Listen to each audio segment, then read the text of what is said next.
মার্কিন যুক্তরাষ্ট্রের প্রেসিডেন্ট হিসেবে ২০ জানুয়ারি আনুষ্ঠানিকভাবে শপথ গ্রহণ করেছেন ডোনাল্ড ট্রাম্প। বিশিষ্ট ব্যক্তিদের উপস্থিতিতে বিরাট এক আয়োজনে যুক্তরাষ্ট্রের রাজধানী ওয়াশিংটন ডিসিতে শপথ অনুষ্ঠানটি আয়োজিত হয়।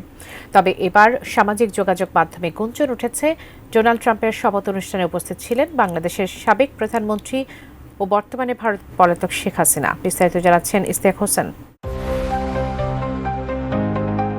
২০২৪ সালের ৫ নভেম্বর মার্কিন প্রেসিডেন্ট নির্বাচনে জয়লাভ করেন ডোনাল্ড ট্রাম্প। এরপরই নতুন বছরের শুরুতে আনুষ্ঠানিকভাবে শপথ গ্রহণ করেন তিনি।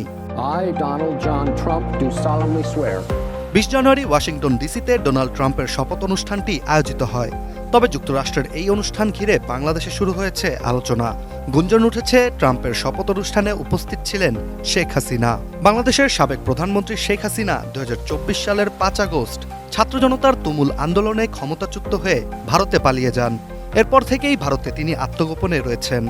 তবে হঠাৎ করেই ভারত থেকে ট্রাম্পের শপথ অনুষ্ঠানে যোগ দিয়েছেন শেখ হাসিনা। আর এমন খবর ছড়িয়ে পড়েছে সামাজিক যোগাযোগ মাধ্যম ফেসবুকে। ফেসবুকে আওয়ামী লীগ পরিবার নামের একটি অ্যাকাউন্ট থেকে একটি ফটোকার্ড প্রচার করা হয়। ফটোকার্ডের ছবিতে দেখা যায় ট্রাম্পের সাথে শেখ হাসিনার কুশল বিনিময়ের মুহূর্ত, যার ক্যাপশনে লেখা ছিল ট্রাম্পের শপথ গ্রহণ অনুষ্ঠানে উপস্থিত হয়েছেন শেখ হাসিনা।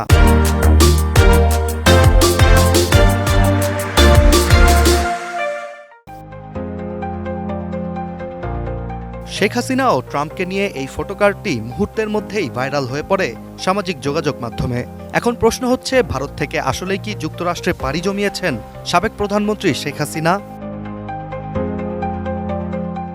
ভাইরাল ফটোকার্ডের ছবিটি গভীরভাবে পর্যালোচনা করে ও ইন্টারনেটে বিভিন্নভাবে খুঁজে দেখা যায় ট্রাম্পের শপথ অনুষ্ঠানে শেখ হাসিনার উপস্থিতির খবরটি ভুয়া। এছাড়া ট্রাম্প ও শেখ হাসিনার ছবিটি সত্য হলেও আসলে ছবিটি পুরনো, যা বর্তমানে শেখ হাসিনা ট্রাম্পের সাথে দেখা করেছেন বলে প্রতিষ্ঠিত করার জন্যই প্রচার করা হয়।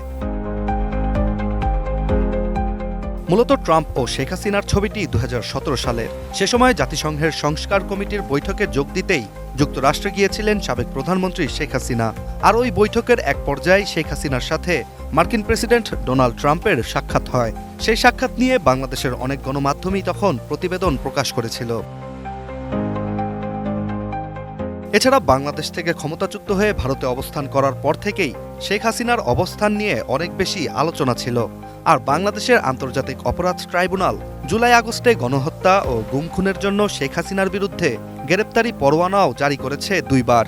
আর অপরাধী হয়ে বিদেশে অবস্থান করার জন্য বাংলাদেশ সরকারের পক্ষ থেকে ইন্টারপোলে শেখ হাসিনার বিরুদ্ধে রেড অ্যালার্ট জারি করার অনুরোধও মঞ্জুর হয়েছে।